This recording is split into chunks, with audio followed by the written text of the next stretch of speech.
Yeah, I can hear you all very well, and just what a joy to see everybody. Let me just get a better view of all of you. Speaker, yeah, there we go. So anyways, a good surprise for me to be with my friends. I was thinking that everyone would be on Zoom. I'm so used to that approach in India where we're scattered over a huge continent. So it's fun to see everybody there gathered together at the center in Torrance. So good.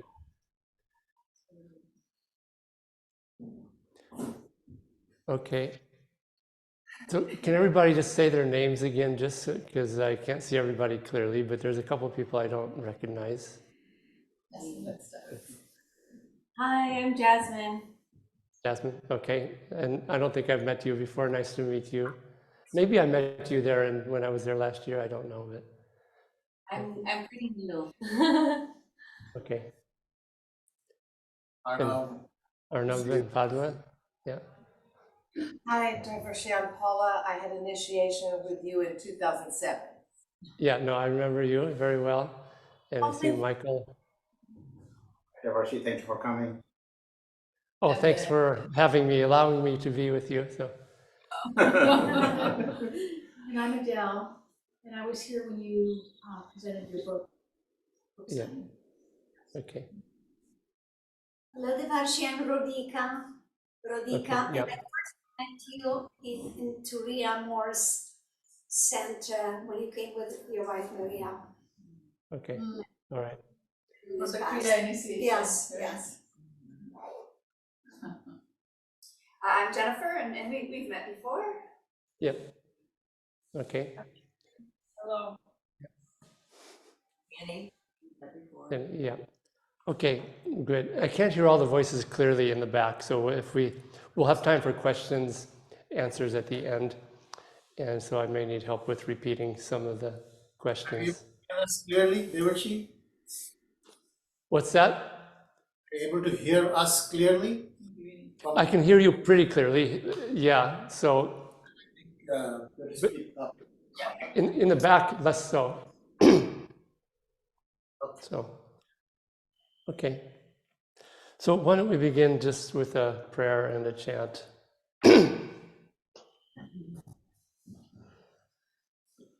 Heavenly Father, Divine Mother, Friend beloved God, Jesus Christ, Babaji Krishna, Lahiri Mahashaya, Swami Shri Yukteswarji, beloved Guru, Paramhansa Yoganandaji, saints of all religions, beloved Swamiji, we humbly bow at thy feet. Divine Mother, show us the way to freedom. Through the divine instrument that you have sent to us. Free us from all delusion. Of separateness from thee. Om. Peace. Amen. Okay, I'm trying to adjust something here. There we go.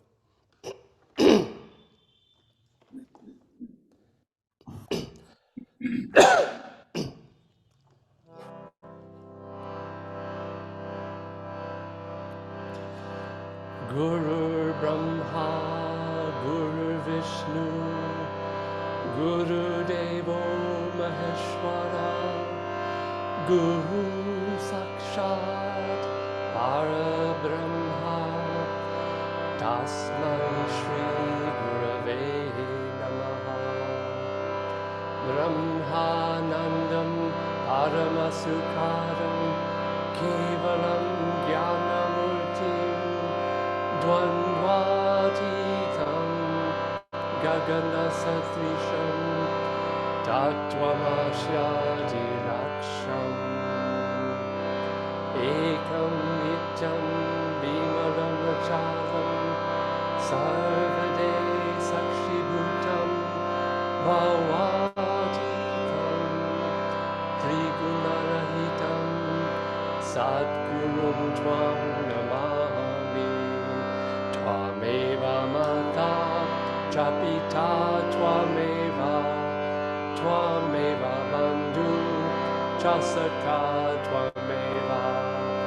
Tvameva Vidya Dravinam Tvameva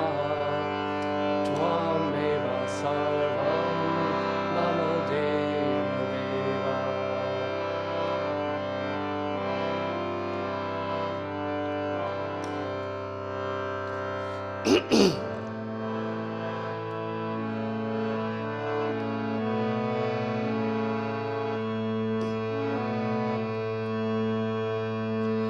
Shri Guru Deva Om, Shri Guru Deva Om, Shri Guru Deva Om, Shri Guru Deva, Amen. Shri Guru Deva Om, Shri Guru Deva Om, Shri Guru Deva Om.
Let's meditate for just a few minutes.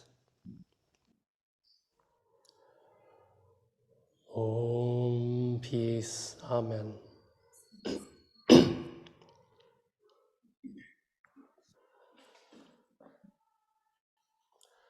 Okay, can you still hear me okay? Is the sound good? Yes. Okay, great. And maybe before we start with the topic, I'll just share a little bit about what's happening here. And then we'll have some time for questions and answers towards the end, and then maybe just some more informal sharing at the end. So we've been doing some book launch events in India, not like a formal tour, but at our different centers here and there. So we've done them in Kolkata, Mumbai, Delhi. We've done them in Hyderabad, Chandigarh, Ludhiana. So they've been going very, very well. Weekend before this last one, I shared this with Padma and Arnab. We had a launch event in Hyderabad, which is sort of in the center south of India. And we had 175 people come to the big public talk, and mostly almost all new people. And there was a really nice interview that was done the day before on All India Radio, which is very traditional radio station that's been in India for a long, long time. And that went extraordinarily well. There's a link to the talk or the interview. The interviewer was really, really, really exceptional. It was fun because we came just about 20 minutes before it started. Some of you know David Kletter, who was down in Temecula with the Kriya retreat last year. He was there with me. And they usually play like Bollywood type music during the breaks, during the interview. And we had the brainwave, let's get Swamiji's music on. And he was able just to get on their computer and download talks and connect to YouTube. And so Swamiji's music was played on All India Radio too, which really added to that part of it. And then last week, after that, we spent a couple of days camping out at a tiger reserve. And I shared some photos with Arnab and Padma about that. And it's rare in India to camp out in a place where there's not another soul for a couple of miles around. And that's what we did. And it was literally in the very heart of a tiger reserve and on some private property owned by one of our teachers in Delhi. It's in their family. Somehow it got enveloped by this tiger reserve. And so we camped out in tents, and we didn't see any tigers, but we saw a lot of other really wild animals. So that was a rare treat. And for those of you who don't know, I live in Chandigarh, which is in the far north of India. It's hard to get much further north than this. So it's starting to get cool winter here. And we have a monastery, which I'll talk about at the end more. And we have a center in Chandigarh, and just the Ananda work in India is really growing by leaps and bounds. It's just really quite amazing. And the last few weeks, we've had a lot of visitors from America, and Jyotish and Devi, they're in their last couple of days in India. I think they fly back tomorrow to the US. And so they'll share a lot about their visit here, but also David Kletter was here, Atman from the village was here for some days, Sambhava and Anna from the village, and a few others were here just on pilgrimage, spending time. So it's always a joy to have that interaction here. And someday I think it would be really fun for Arnav and Padma to lead a pilgrimage of you all as a group over here. And just there can be help from this end, but as a group to do it, there's something very special about it. And just, there's a lot of holy places, too many to visit all in one go, but it would be a good opportunity for all of you to do something like that. A trip of a lifetime, really, in many ways. So the topic tonight is the need for a guide. And in some ways, I think there are certain chapters for me in the book that are the most unusual and unique and maybe groundbreaking, but in some ways, this topic is the most important, because Kriya and the Kriya sadhana, the techniques that we do, really are a part, not separate apart, but a part of the guru-disciple relationship. And you can't separate receiving Kriya from that guru-disciple relationship. It's how it's been given by Babaji to Lahiri Mahashai. And that guru-disciple connection was made first before Kriya was given, again, by Babaji to Lahiri Mahashai, by Sri Yukteswar to Master, by Master to Swamiji. And so discipleship is first, primary, by far most important, and then Kriya follows from that and is part of that. And so too often people take the Kriya practice and technique out of the context of discipleship and attunement. And it really is just part and parcel of that. And we see this with Swamiji, with his Kriya initiation talks.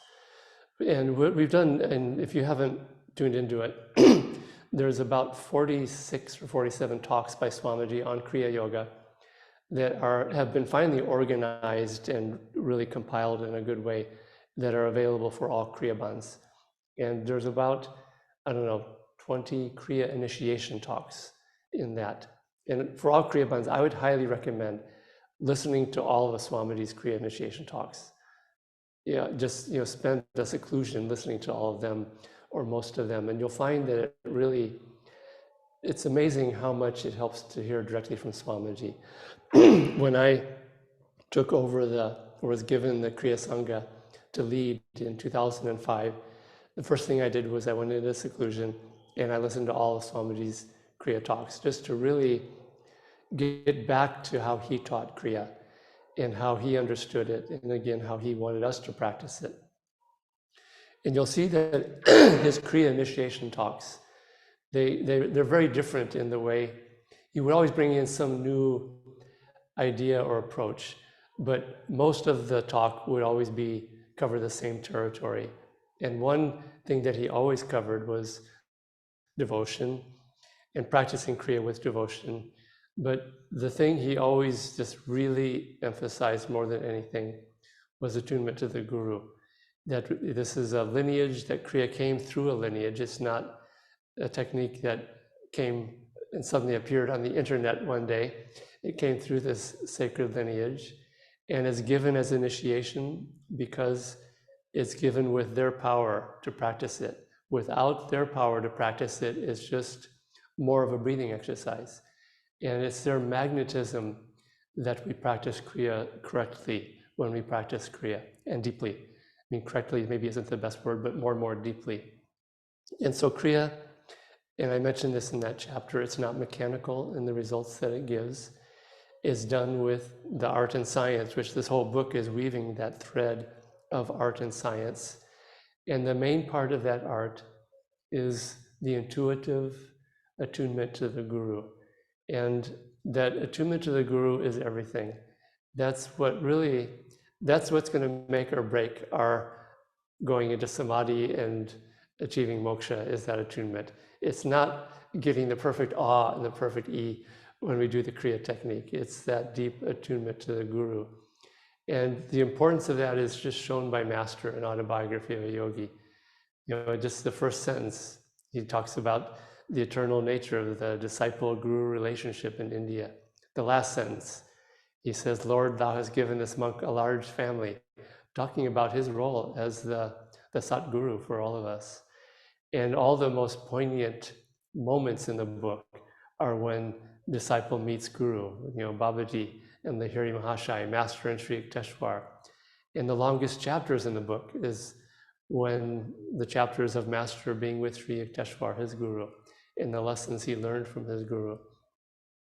But in Kriya initiations, Swamiji emphasized two things that he would talk about with how Kriya is part of that disciple-guru relationship. One, when we take the Kriya vow, part of that vow is I will practice, we take the vow to the Gurus. It's not just to God in some general way. It's not just a commitment within ourselves. It's a vow to the Guru. But one of the lines is, I will practice Kriya faithfully and regularly as it is taught to me. And that's a commitment to the Guru. Okay, I'm receiving Kriya from you. I'm going to learn it and practice it the way that you teach it to me in this initiation.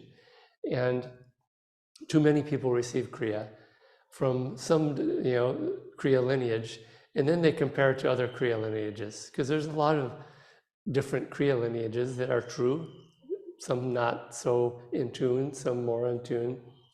And we have a lot of Kriya cousins in the sense of lineages of disciples of Master, but not through Swamiji, somewhere else. And sometimes people try to mix them all up and don't understand that the channel and the vehicle that we receive Kriya from, we follow that particular one. And in our case, it's Swamiji. It's master through Swamiji.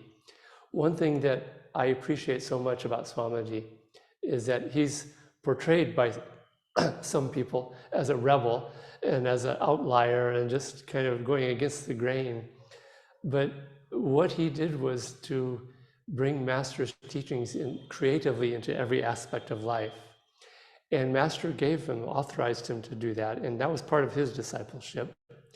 But with Kriya, Swamiji said that when teaching Kriya, he said, I am very orthodox about teaching it. And we don't think of Swami Kriyananda as orthodox in any way, but he was as a disciple in every way, but especially with Kriya. And he was really true to how Master taught Kriya. Because you hear other people say, oh, Master watered down Kriya for the West. You know, if you go to this other lineage through Master, you'll get the real deal, or you'll get all the real important details, or this or that. And it's important for us as disciples who have taken Kriya through this way to follow it explicitly and just do our best to do that. So that's the technique part and the sadhana part and the practice.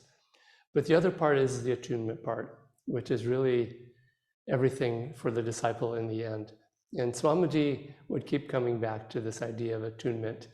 And that word attunement is not common in other spiritual traditions as much. I think in some it's never used. And so I think it's important to really talk about what that means and what attunement means. And I'll read just this passage that is at the very end of that chapter. The essence of the spiritual path is attunement. Devotees often insist, God is the Guru. What need have I for a human guide? God, however, does everything through instruments.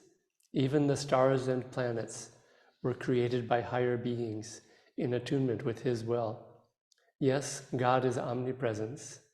Yes, He knows our least thought.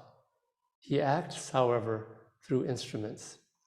As the child needs teachers, even though all the information they teach is available to him, if he knows how to seek it, so the sincere seeker absolutely needs a guru. And Swamiji said, I hit the mute button by mistake. They said that when Master was with the close disciples, which in that case, in that time, was generally the monks and nuns, not exclusively, Swamiji said that when Master was with them, almost all he would ever talk about was attunement to the Guru. I don't know that he ever would talk about the Kriya technique and the importance of certain aspects of that. It was always about attunement to the Guru. And in fact, if we really have that deep attunement to the Guru, we will start to understand the Kriya technique from the inside out. And I'll talk more about that here in a minute.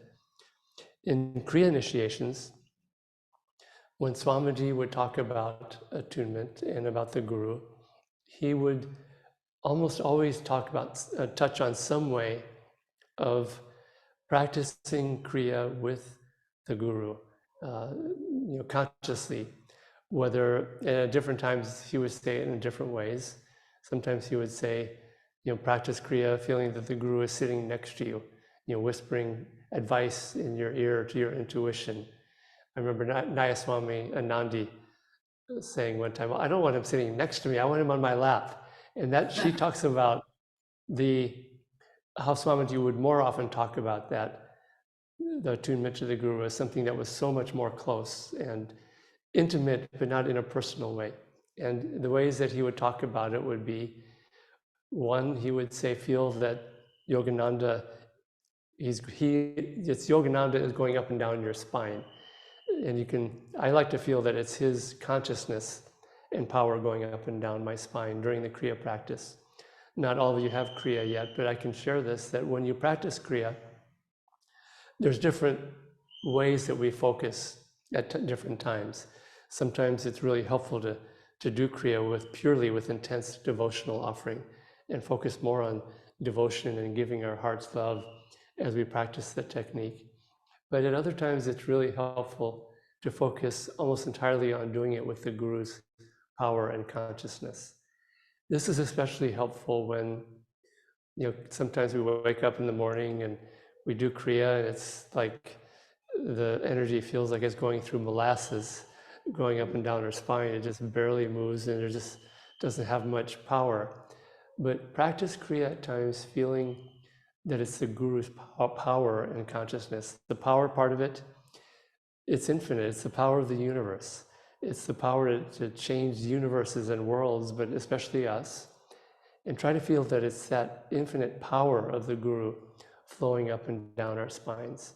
At other times, you can feel that it's just the Guru's consciousness and grace flowing up and down our spines. You can also feel the bliss of Yogananda flowing up and down the spine. But make this a regular practice when you do Kriya.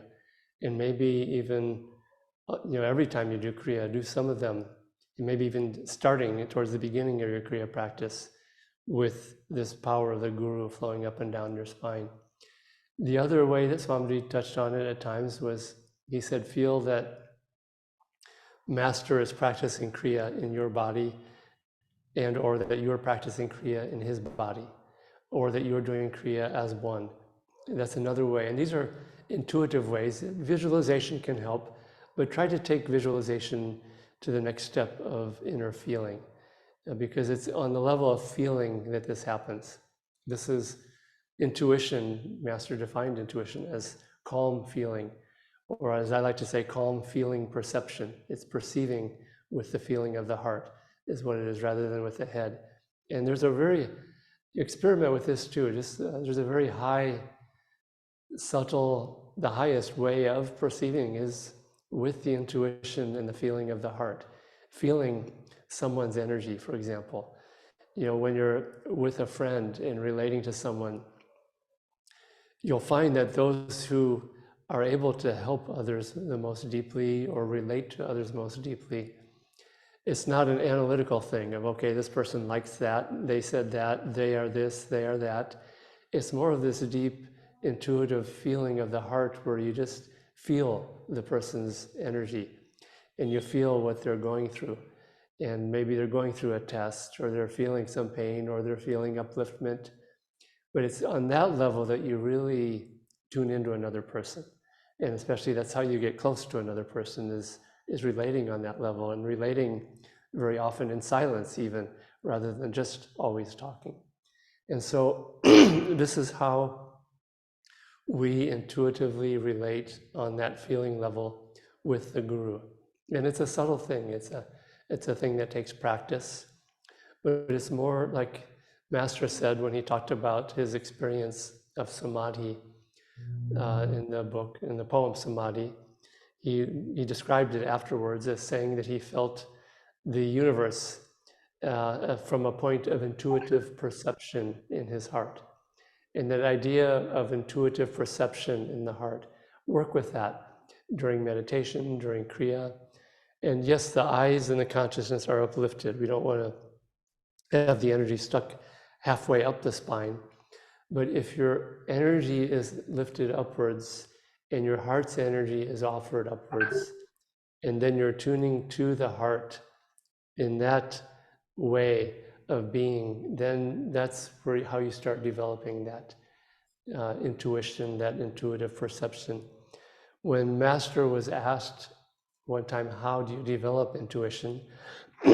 He says that the best way, I think this is in the essence of self-realization maybe, he said the best way to develop intuition is to extend and deepen that time after the techniques, after Kriya, when we're sitting in the stillness and in the silence, and when we are communing with God without technique, without words, but in that, again, that intuitive heart feeling perception of feeling God's presence and being aware of it.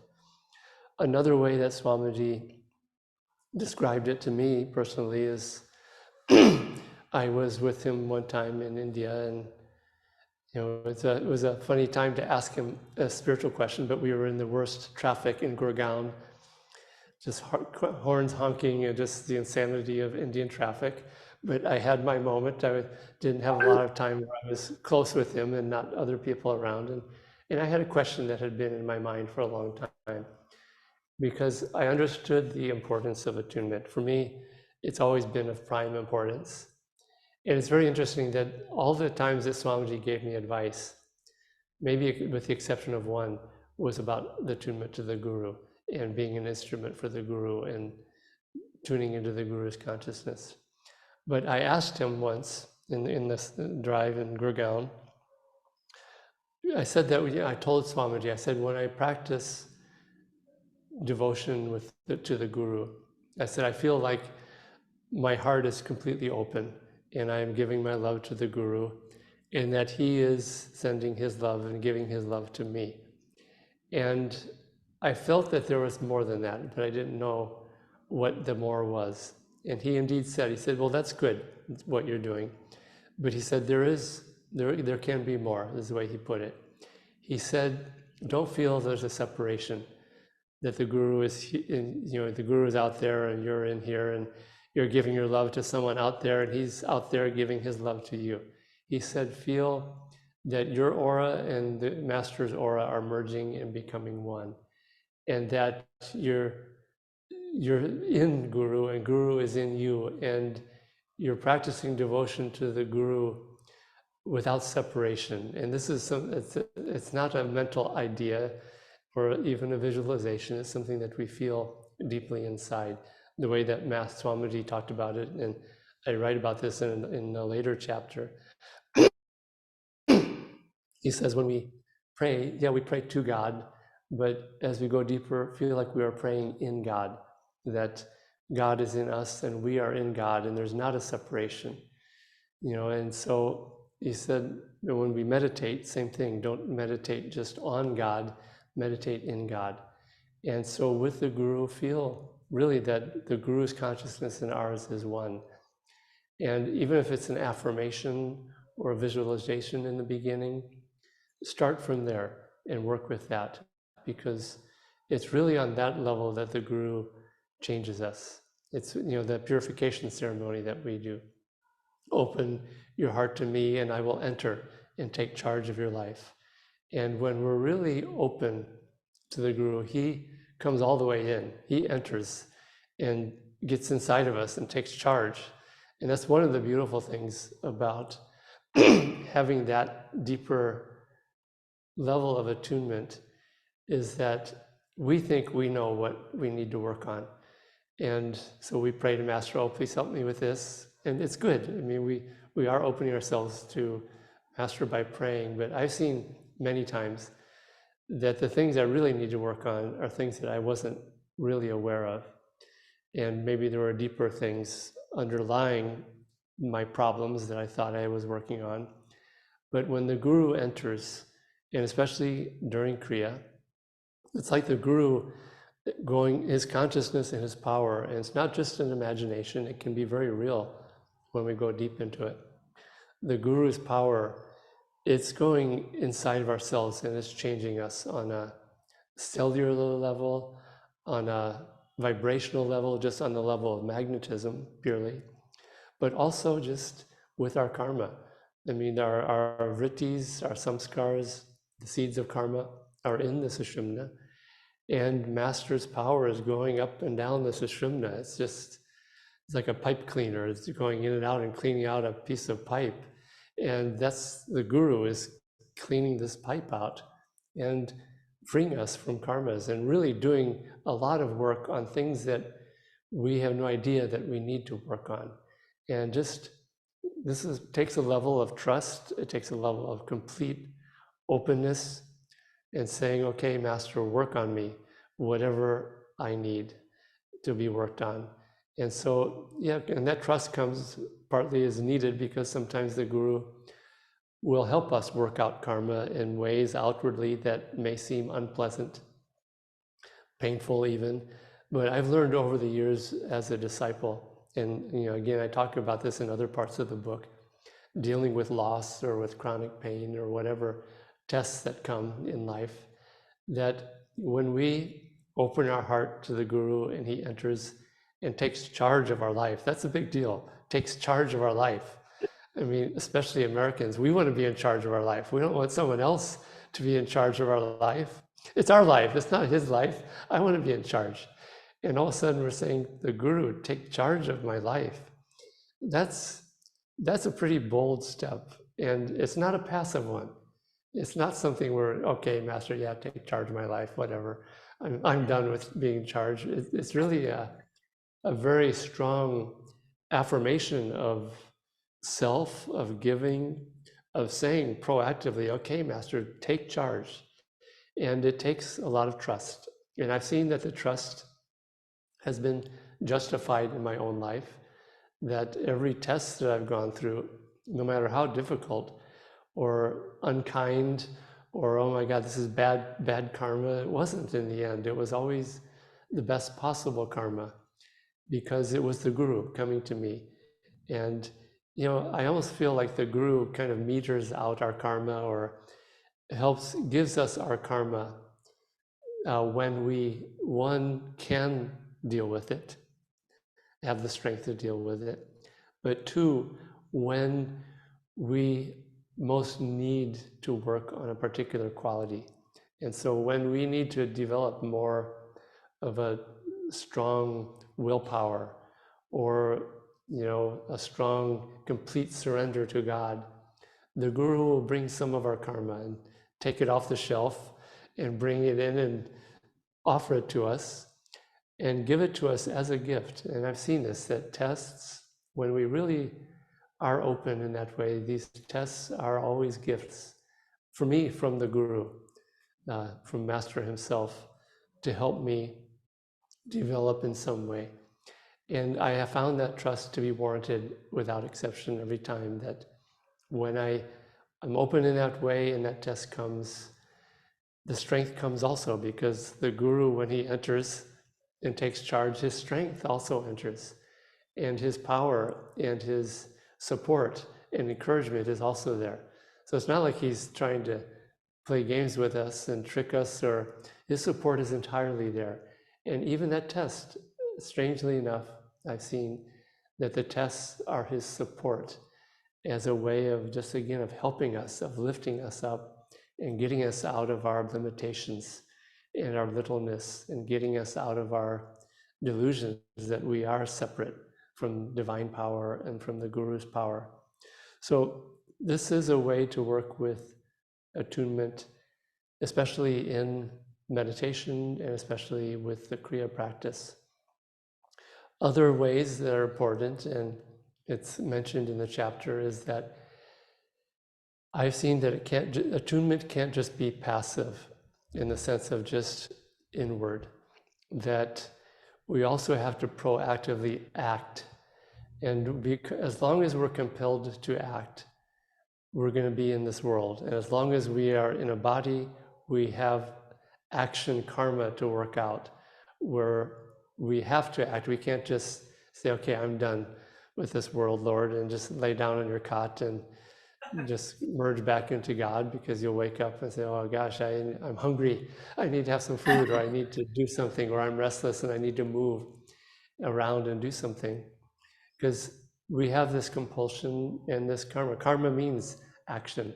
That's the root of it. And we have that. And so, but the other side of it, though, is that the importance of acting as an instrument and feeling the Guru's power flowing through us in activity. And that's just so important to attunement and to our sadhana as disciples. And Swamiji speaks about this a lot. And he talks about, I share in that chapter, that when he was asked how he got his freedom and why he's free in divine bliss, this was in India, he said this came through Guru Bhakti, Guru Seva, and meditation, which is Guru devotion, service to the Guru, and meditation. And he put all three there together almost as one. It's interesting that meditation came last. I don't know if he implied that it was the third most important, but the three are equally important. And I guess you couldn't speak them all at the same time, but they're really all one, because even, Guru Seva is devotion to the Guru, is with lovingly giving ourselves and saying to Master, I'm your child, I want to serve you, I want to give to you. And the romantic part of that is cooking the guru's meals and serving him in that way. But even everything that we do can be that, and cooking for our family can be a holy, sacred thing of seeing the guru in all, but especially for just sharing master's energy and vibration with others, with our guru bhais, picking our guru bhais up when they need lifting up, being open to a guru bhai picking us up when we stumble and are getting discouraged. These are all ways that we can actively act as the guru's energy and consciousness with each other, but also just try to feel this in other ways. But also importantly, because you're all part of a center there's so many opportunities to very directly to serve Master, whether it's simply simple ways. I mean, Ananda, it's very funny, the joke at Ananda, and I think it's true for every Ananda center, and I see it in India, that we have two main practices. One is Kriya and the other one is moving chairs. And it's just, I just appreciate that we're always moving chairs. And I'm sure I see these chairs that are all movable right there, and I'm sure you do yoga, you move the chairs out, you come for a class, you move the chairs back in. And that's been the history of Ananda from the very beginning. But it's just a very sweet way of showing that, yeah, there's a need for it, but there's also a great joy in it. And I just, in India, there's just a tendency for, people to try not to have a teacher like myself do anything physical like that. And I'm moving a chair and someone, oh, no, let me do that for you. I wouldn't say I elbow people out of the way, but I think it's just important that we all do that, and just to come back to the basics of just even something physical. And it's not about moving a chair, it's just very simple physical seva. It's not intellectual, it's not talking, it's not giving a class. And I just find it very important to come back to that. And it's gardening too. We're developing this hermitage monastery, and just it's important for all of our monks to be doing some of the physical work. They don't do all of it, but and they enjoy doing it, because, as Arnab and Padma would know, that in India there's a tendency, especially if you've grown up in, say, the middle class, for example, that you don't do any physical work. You just always have someone do it for you. You always have maids, you have cooks, you have house cleaners, and it's not anything to be embarrassed by. It's what is. It's just part of the culture. And I think it came from the British, honestly, because the British had that, and then those who rose up after the British, oh yeah, this is how we do things. And it's something that we just need to break out of here, especially. But just, that's the beauty of what I see in America, is just that everyone does everything. And you have people who do manual work coming to a satsang, and that's not as common here, actually, surprisingly. It's just, there's still a bit of separation. But in our own selves, to break that idea that the only guru seva is the big stuff, getting in front of everybody and giving a class on meditation, which is no more important than moving a chair. And what's really important is the attitude that we do it with. And I would say start now. The next time you move a chair, remember this talk and remember this moment, and pick it up and be with the guru. Master, I'm moving this chair with you, not for you, but even with you. We're moving this chair together, and try to see even that as a sacred thing, because I think that's one of the reasons why we've been given chair moving throughout our lives, because maybe we haven't learned the lesson yet. It's not just this mundane thing, that is just trying to infuse everything with that same sacredness is really a big part of attunement. And it's really can be seen as an important part of sadhana. I always appreciated Swamiji's cook, Leela, for the last many years of his life. Because whenever you walked, because her kitchen at the Crystal Hermitage was in a public entry almost. It was a big kitchen, and a lot of people would walk through there or walk back there. And I would, walk back there many times.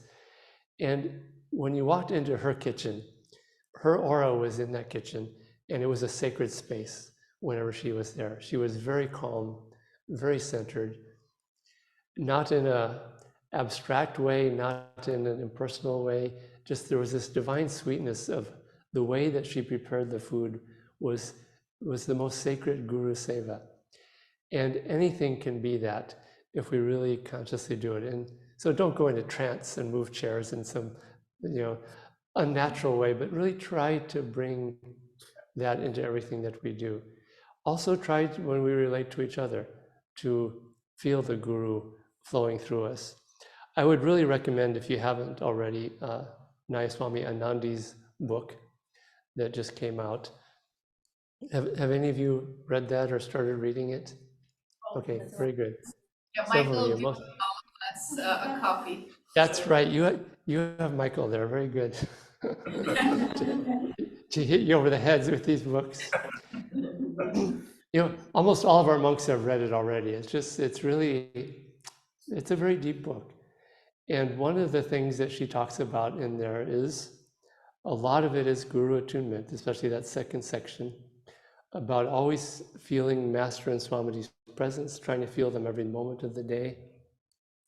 But also I noticed that she says that when she was with people, or maybe someone said it about her, that when she was with another person, like at the expanding light, she would consciously try to feel Master flowing through her and having Master be that connection that she had with people in a very conscious way. And when you practice this as a regular practice, it starts to become a natural thing, a natural flow that happens.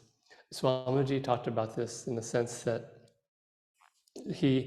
that section where I asked Swamiji about how to feel that attunement with Master, he said that whenever he would write, like with the essence of the Bhagavad Gita, maybe I'll just read what he said because his words are most important. When I asked Swamiji, it's easy to feel attunement with Master in your presence, Swamiji. How can we feel that in our everyday lives? And he answered, what I do is ask myself, Master, what would you do? What do you want me to do? I ask both these questions. For instance, in writing the essence of the Bhagavad Gita, I feel a real joy inside, as if Master is saying, this is what I want you to do. So it is not enough to just pray and meditate. We need to ask Master, how would you handle this? And so do that, even in mundane ways. I mean, it can't even be too mundane, but in important things, especially in our lives, it's really important to ask that question. It's something that, I'll talk more about it later, but, three years ago, we moved our monastery from the western, southern part of India, because it was clear that we needed to build a monastery with land. And we didn't have a community, or we don't have a community in India where we can do that.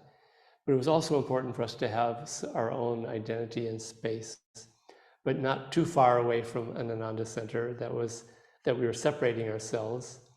And so it was a very subtle thing. And we had all of India to possibly go and find land. And we had Jyotish and Devi's blessing to do it, and their support and encouragement.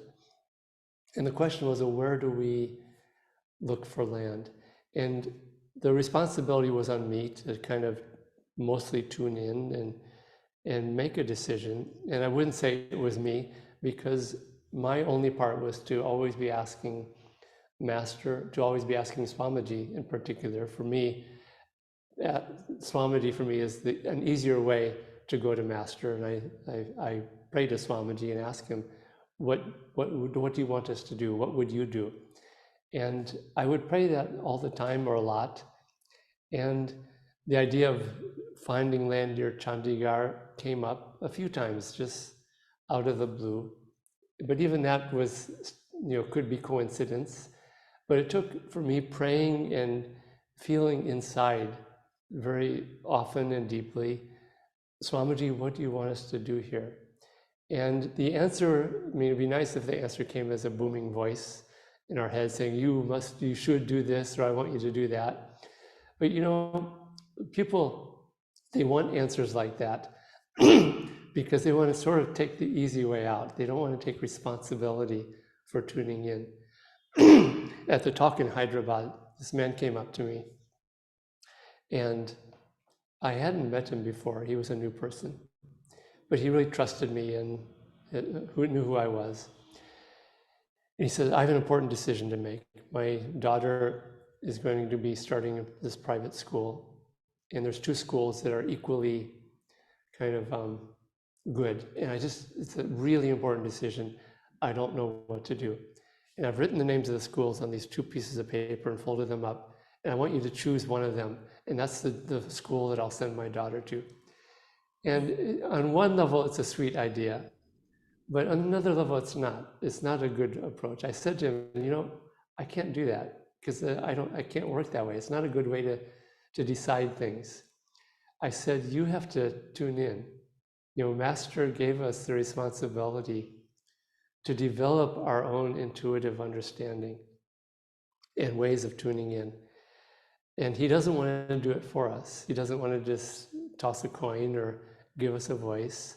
And I told him, you need to meditate and pray and try to feel the answer. Go into meditation. Don't analyze at this point, because obviously he had done all the homework on the two places. And pray to Master and try to feel in your heart what the right choice is.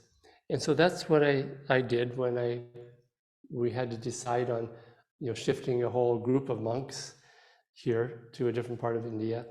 And whenever I prayed and meditated, I started to feel, it's hard to even describe, light in my heart, not lightness, but I would feel, not see, but feel light in my heart whenever I meditated on this coming up in this region here in Punjab. And that was a good first step. That was a strong answer. But that was how you develop intuition. But also it was to come here, research it, start feeling it here, take a step and listen. Okay, Swamiji, is this the right step? Is this the right direction still? Or am I understanding this right? Take another step when it seemed right, start to look for land. And eventually we bought land. And as soon as we found land that we didn't have a single rupee to buy land. This is the funny thing. People don't understand this. I didn't tell many people this because they would have thought we were crazy. But the land that we found was perfect, but it was really expensive land. It was, there's a few $100,000 for this land, and we didn't have a penny. And we didn't know where we were going to get it from. And this is where intuition, okay, Master, do you want us to get this land? And within 3 days, someone who heard about it in America offered to pay for the whole thing. And so intuition, we can't be presumptuous. And Swamiji was this way. He would have an intuition, and I trusted Swamiji's intuition implicitly, but he would still ask Jyotish Devi, I had this idea that we should maybe do this. What do you think? And him saying that was enough. Yeah, let's do it. But what happens is when we start practicing this, we start developing that intuitive attunement to the Guru by always asking, Swamiji, what would you do? What do you want me to do? Master, what do you want me to do here? Help me to understand. And by asking the Guru and by listening for the answer, it's almost, I wouldn't say it's like a muscle that we develop, but by using it as a practice and by using that faculty that is already there and by doing it over and over again and learning from mistakes, because sometimes we'll get an intuition and, oh my God, that was a mistake. I thought intuition was real, but we do make mistakes and we learn from those mistakes. But by practicing it, by listening for the Guru sensitively, we start to develop attunement to the Guru. By asking the Guru, what should I do? We start developing this really deep relationship with the Guru. And it starts to open this channel for the Guru to be flowing through us and to start to be receiving his guidance, not from a voice out there, but just from our own inner feeling, which is, for me, it's Guru-guided intuition. in a way. It's guided by the Guru's consciousness himself when we are asking that question. But by practicing that, we start to develop much deeper attunement with the Guru. So when Swamiji wrote about that, throughout his life, he would always be asking Master, what should I do? How should I do this? Speak through me, work with me. And this is where Swamiji said near the end of his life, he said, I can no longer tell where Yogananda's consciousness and thoughts end and where mine begin, because they were merged as one. But it took him over a lifetime of practice in doing that and trying to develop that final and complete union or oneness with the Guru's consciousness. And it comes about through practice. Attunement is a practice. It's not just a switch. It's not something we understand in the mind. It's a practice. And what is a practice? A practice is something that we practice regularly.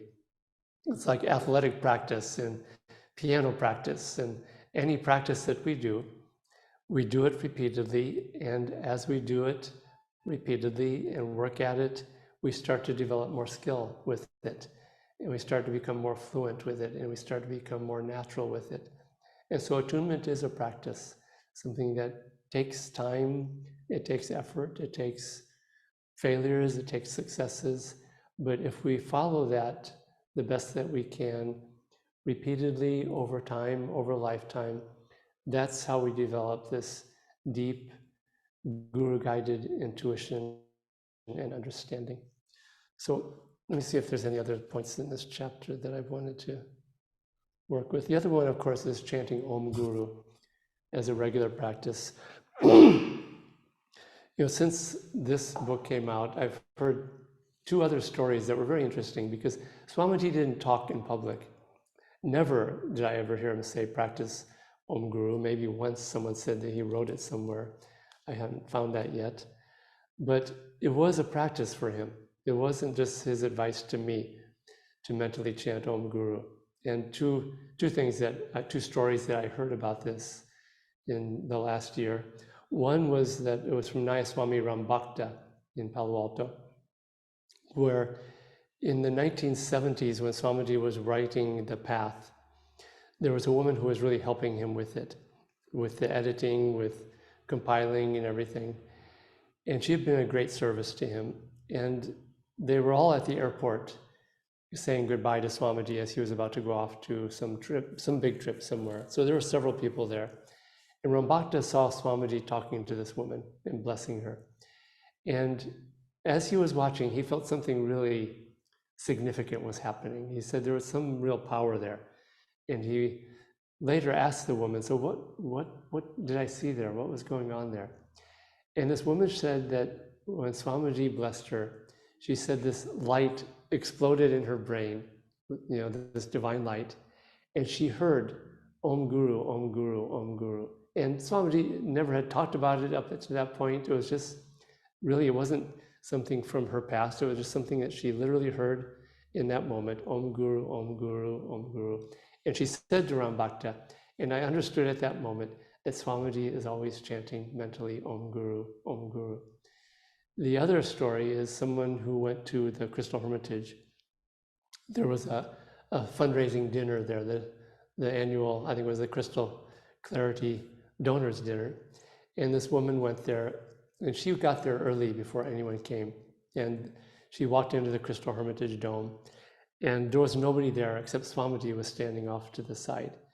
And Swamiji didn't see her, so she was very respectful and quiet because Swamiji was inward.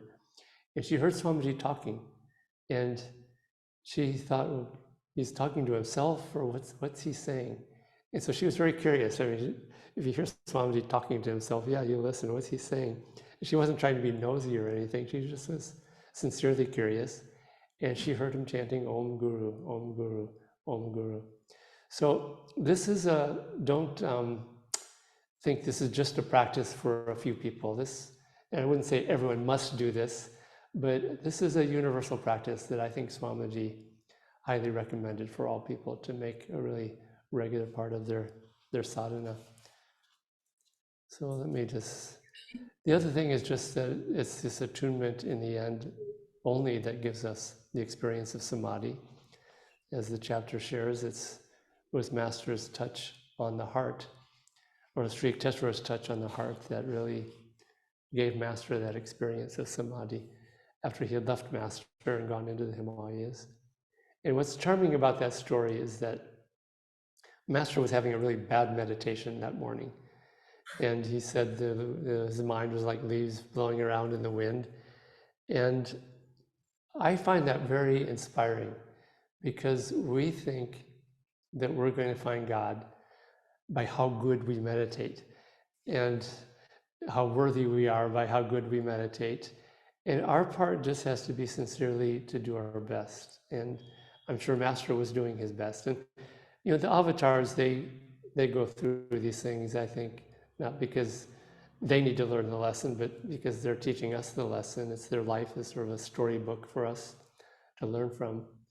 But I think it was clear that lesson is that to us, that we don't need to be meditating perfectly, that samadhi experience may well come when we're having a bad meditation, even if we're just going to the Guru. That's the most important part, is Master came back to the Guru after kind of going off to the Himalayas. And so if we make that the primary part of our practice, the best we can, of being in the Guru's presence whenever we practice, when the time comes that the Guru's touch will be there to lift us up into cosmic consciousness.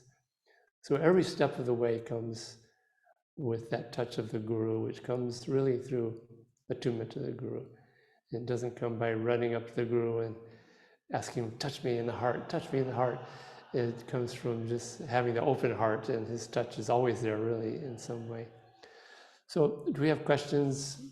Arnav, Padma, do you want me to add anything that I haven't talked about yet?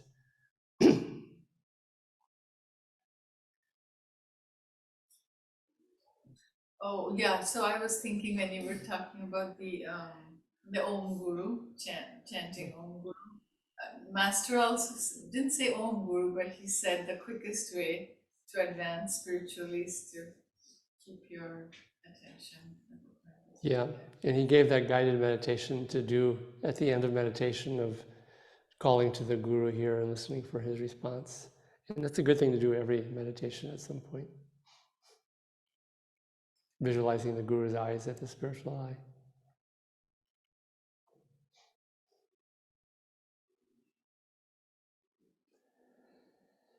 Any other questions or comments or things that have worked for people? Homework you gave us, Paula, last week. The homework you gave us last week. Oh, That sounds okay. Well, Devarshi, I facilitated the class last week on 2 chapters, 12 and 13, and we always give homework after the class. So the homework I gave was from your chapter about when you're speaking about I forgot what his name was, but he said, how would you live your life as if you were free, as if you were already a Jivan Mukta? Yeah. So I said, for 1 week, keep that in mind. As you go about your week, come back and talk to the class about how, in your circumstances and your days, and I said, I think you'll know what your biggest challenge is. We always know personally what our biggest challenge is, whether it's always something to do with the ego, right? Because that was in the chapter 2. So did you want us to go around and say, how did you want us to do that? I just want to say that, so do you usually have a time where you share your homework? No, we don't need to do that. No, we don't need to do that. That was just, we felt, or I felt that was very poignant. Yeah. I know, I'm glad you mentioned that, because it's so funny, because last night I was thinking about that again. And I don't always think about it, but I thought about it in a different way. Because I'm working on challenges and tests.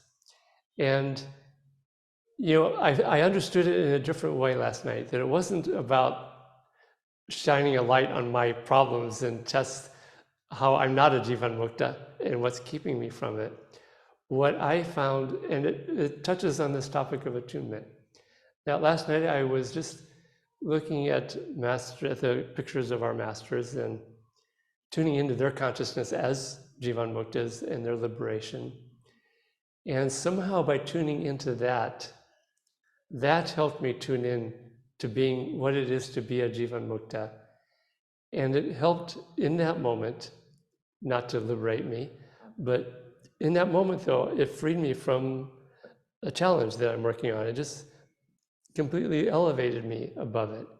And that idea of elevating me above my challenges, I found that's actually maybe the power of trying to live as a Jivan Mukta, is trying to tune into what the Jivan Mukta consciousness is there for. I mean, it's the only way to try to live as a Jivan Mukta.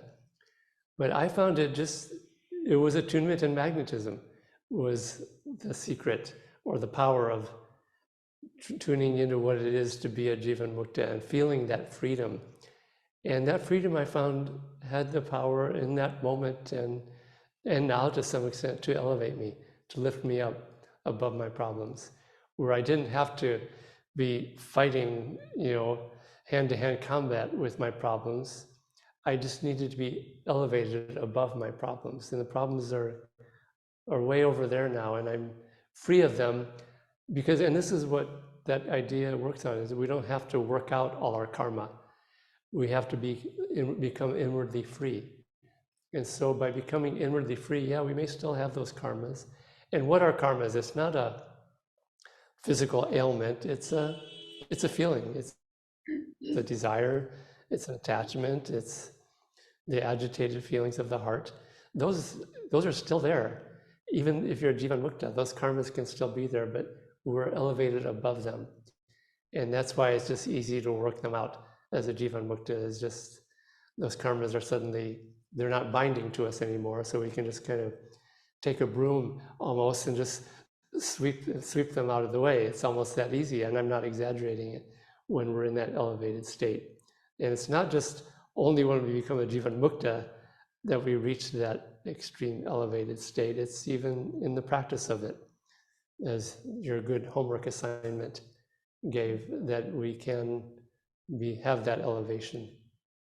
And just one last thing on that, isn't that in tune with what you said about asking, what would you do here? And thinking, what would the Guru do?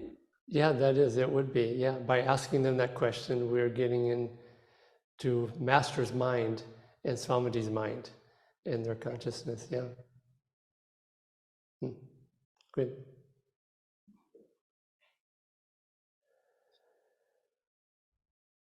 So Devarshi, I don't know if this is a question, but I'll ask anyway. So, you have lived with Swamiji for many years. You had you have been in his aura, and Swamiji has been with the Master. Now for us, you are our Guru, because through you we see Swamiji, and through Swamiji we see Master, and Jyotish and Devi, other Swamis. But you are in Gurgaon and we are here, and Jyotish and Devi are there in Nevada City and we are here, and others are everywhere else. So, how do we keep that attunement going? Yeah. Obviously, our Bhakti Guru Kripa meditation, but any other practical tips or anything else? I mean, that's such an important question, because it's the most important question. How do we keep attunement going? And one thing I would say is that, we give importance to those who have that attunement, like you just gave it to me. And it's not me, it's not about me at all. It's really about the extent to which me is not even here. I find it ironic that people overly personalize, and I'm not scolding you, but it's a reality, overly personalize the person who is the instrument and they overly emphasize the instrument rather than what's flowing through them. And so it's not me, it's not Swamiji, it's what's coming through. It's, this is the irony of a saint, is that people, get all goggle-eyed about the saints. It's a saint, and they give energy to the saint.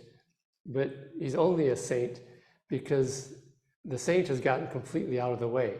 There's nobody there. to kind of honor, because he's gotten out of the way and it's really God, the Guru, flowing through them. And so one thing is to try to just be more conscious of recognizing that it's those who are in tune. It's not a matter of those who have had time with Swamiji. Because I see people coming up now, among our monks even, who came because of watching Swamiji videos on YouTube.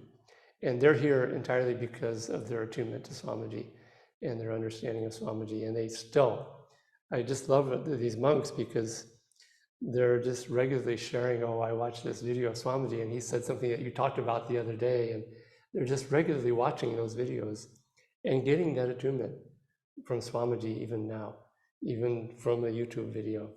So one is just to recognize that it's not something that's just in a person. It's something that's flowing through those who are in tune. So yeah, spending more time as much as we can with those who have that attunement. And so yeah, when Jyotish and Devi come to LA, hover around them, be near them as much as you can. Go to Ananda Village as much as you can. For me, Ananda Village is, I just have this absolute need to go there every year and spend a couple months plugged into the attunement there, because it's so strong there. It's in the soil there, and it's in all the people there, just normal people who are just, have never taught a class.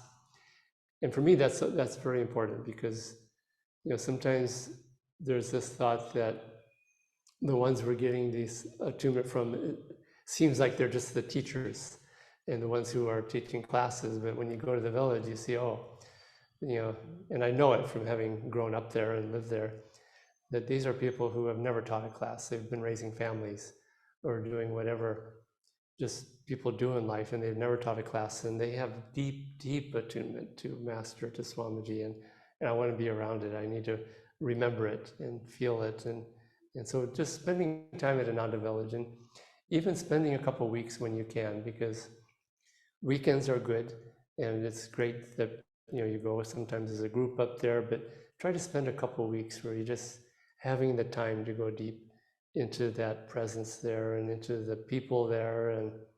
And so these are all different ways, but I think, it's not just receiving, it's also giving.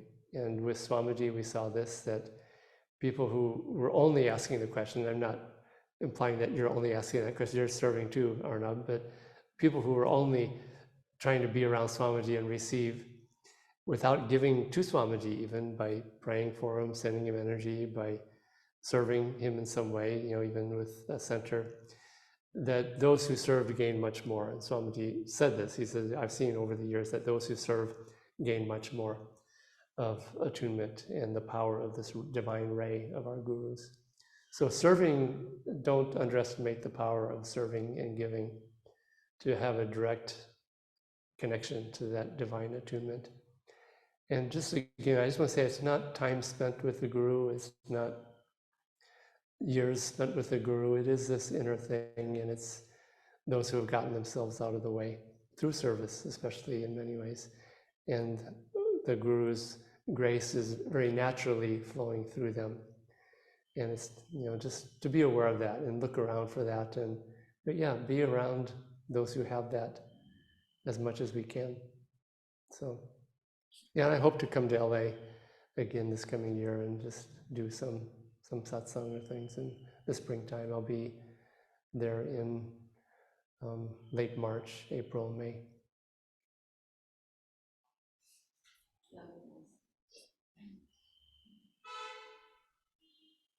Somebody ask a question so we can hear more from Devarshi. You have your notes, Padma? I had some notes.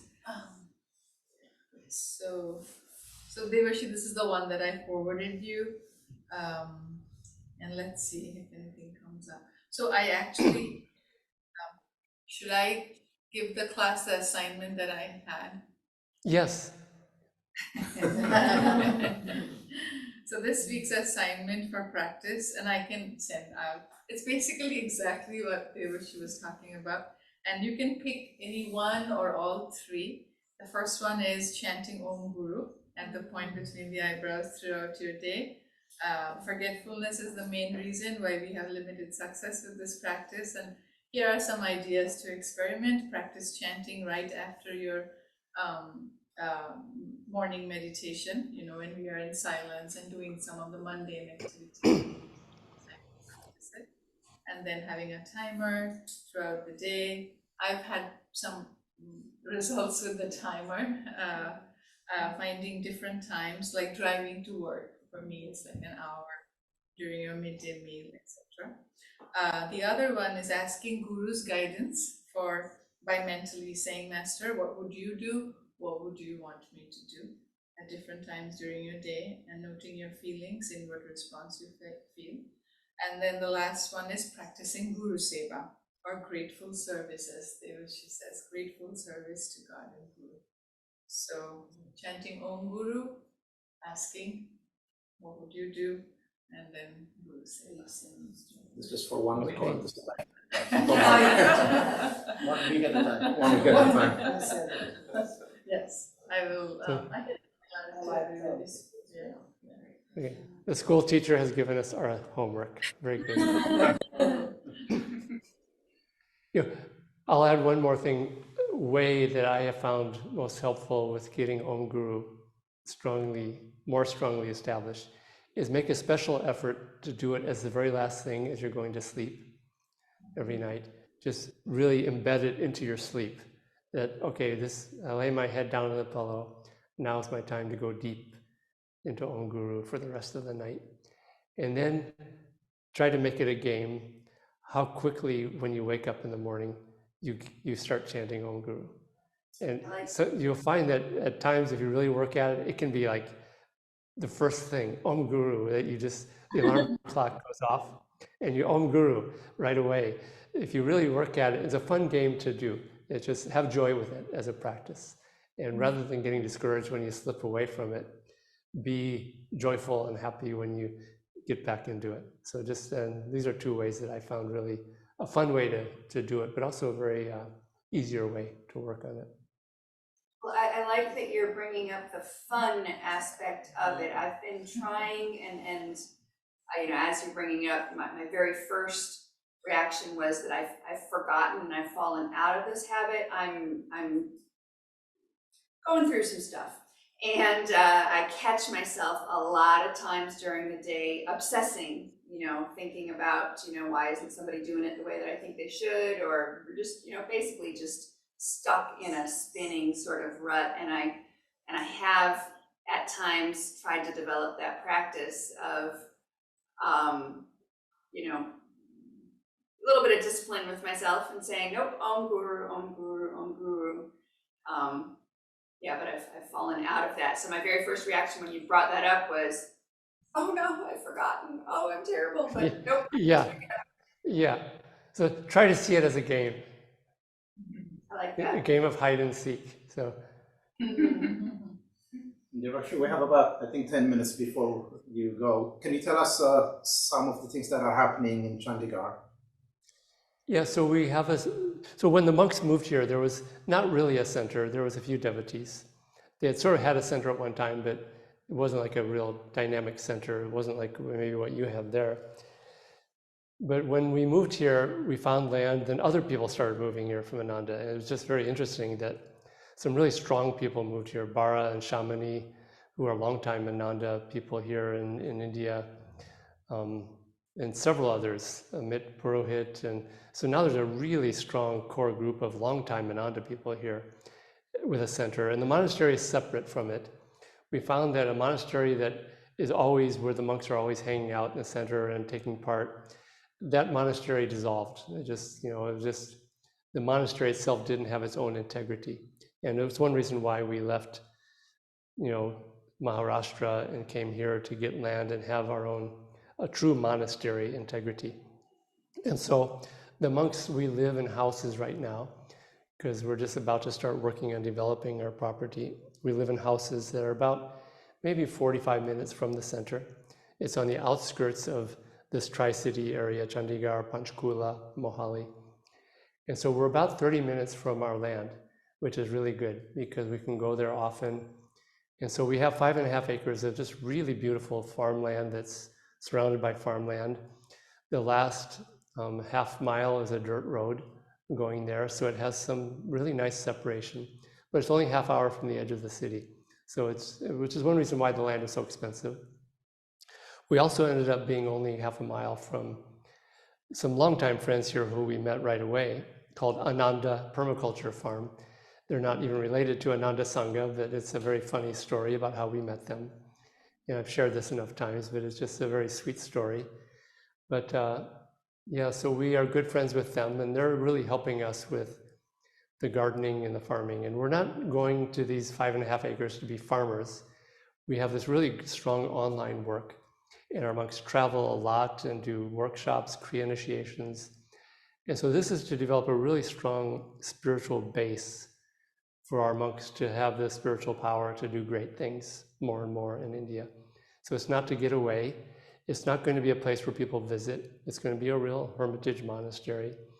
And so we got the permissions to build after 2.5 years of working on it, or 1.5 years or more, which is very difficult to change the zoning of land here, but we did. And so we're finalizing our main architect right now. And so we could be putting a shovel in the ground in maybe sometime in March or so to actually start doing the buildings. And there'll be natural earth buildings. We'll probably use rammed earth for a lot of the buildings. And the place is very beautiful. You have a view of the foothills of the Himalayas, which really only begin just a couple of miles away from where our land is. We're just right up against where the Himalayas begin. And it's a very good neighborhood in terms of the village that's near there. And we have 9 monks here. We are already practicing as a monastery. We meditate together. They're all right downstairs right now, having our morning meeting. So we serve together, we meditate together, we have meals together.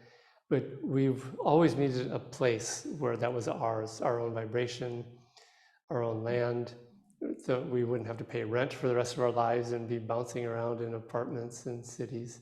So that's what we're doing. It's called Guru Kripa Forest Hermitage. The forest is something we will plant because there were 2 trees on the land when we bought it, but now there's about 110 trees that we planted. And we saw with this Ananda Permaculture Farm that trees in India grow so fast, and they've only been there 12 years now. And they're living in a forest, just an amazing forest with fruit trees, with native trees, birds and animals. So that's what we're developing. We're also, it's a big project. It's, biting off more than you can chew. And so just like we didn't have the money to buy that land at all, now we're starting to build, and we're just starting to do just some fundraising, mostly in India, to be able to build just a large project. There will be a 4-bedroom, not a 4-bedroom house, but a dining room kitchen with 4 bedrooms kind of separate from the house slightly. Swamiji said he didn't want his monks living under one roof. He wanted them living in kutirs, which is just small cottages that have some separation, because he said he wanted his monks serving together, meditating together, but at the end of the day, it's me and you, Lord, rather than us and you, Lord, and having that one-on-one relationship with God at end of day and having that space. So there will be this 4-bedroom place. There will be about 14 kutirs. There will be a temple, dining room, kitchen, offices, all to support the monks' seva, which is online classes. These monks have brought more than 400 people to Kriya in the last 4 years through the online work all over India, starting with the pandemic. And they're doing great stuff. And this is to establish a long-term, vibrant monastery, really for the first time. We're talking about really the first Ananda Sangha monastery, really, ever in some ways. We've had experiments with it, but this is a long-term establishment that we're doing. So that's what we're doing, and we have an amazing spirit with these monks. It's really a new energy, and Master and Swamiji are sending a different group here now that it's obvious he wants these monks to be building a strong monastery for the future. And Swamiji wanted a monastery in the early days of Ananda. It was very strong, but at a certain point, he realized the monastery was becoming too strong, and the magnetism was being pulled that way so much, and he felt that Ananda needed to be serving householders especially. And so for about 30 years, that's what Ananda did mostly. But near the end of his life, Swamiji said, that's good. The householder part is good. We need to start developing a monastery again. So that's kind of what we are doing and why and where and how and all of those details. There's a website that maybe Arnab and Padma have shared with you, but gurukripaforesthermitage.org. And it really describes what it is we're doing in a really comprehensive way. But also the joy of all the trees we're planting. And, we have wild animals out in our area that are just, there's a lot of snakes in the area, including cobras, pythons. Our neighbors caught a huge python a few weeks ago. No one's, as far as I know, people never get bit by them. I asked a local person, when was the last time someone in this whole region of our place got bit by a cobra? They said 12 years ago, and the person didn't die. It's just, they make peace with people. We also have mongoose on our land. For those who have read the Kipling stories, Rikki Tikki Tavi, because mongoose, they eat cobras. And we have a lot of mongoose. I just saw a baby mongoose. I took a photo even of it on our land a few weeks ago. We have baby mongooses on our land. So they keep the cobras away. But there's also there's an area about 10 kilometers from us where there are some leopards living. And rarely they come down to our neighborhood, but just 2 weeks ago, for the first time in years, a leopard came right in our vicinity and grabbed a couple of dogs. But they never, again, there's never interactions with humans. It's just, these wild animals, for all the, oh my God, leopards and cobras and stuff, they're just, they don't want to have anything to do with humans. And they know that, and there's a respect, and there's just, it's not an issue or a problem in that way. Devarshi, you want to tell the story of the banyan there's- tree? The banyan tree, how it came Yeah, so, about? yeah. So especially in the north, there's a tradition of planting three sacred trees, like right next to each other, where they just grow up as one. They intertwine with each other. And it's a banyan tree, peepal tree, and neem tree. And banyan tree is a huge, huge tree. Peepal tree, that's the most sacred tree in almost all Eastern religions. It's the Ashwata tree that Krishna says is the most sacred tree in the Gita. It's the Bodhi tree. It's a peepal tree. That's the Bodhi tree that Buddha received enlightenment under. And so these are three very sacred trees. And it's a tradition to plant those three trees near temples and holy places. It's said that sadhana is increased and hastened by meditating under those three trees. It's called a triveni. Tree, T-R-I, means three. Veni means trees. And so we did a planting in August of those three trees right next to where our temple will be. But the banyan tree, for years I wanted to collect seeds from the banyan tree in Serampore at the end of Raigat Lane, where Babaji appeared to Sri Yukteswar. And I wanted to grow those seeds for years. And last October, almost exactly a year ago, so some of us went with Jyotish and Devi for an event in Kolkata, and then we went to Serampore on a sort of a pilgrimage.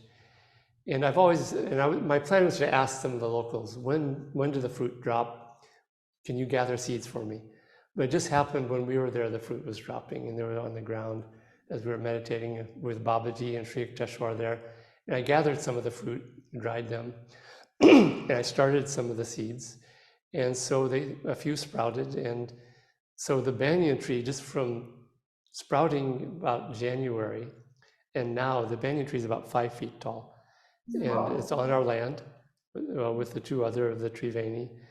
And it's a direct descendant by seed of that Babaji banyan tree.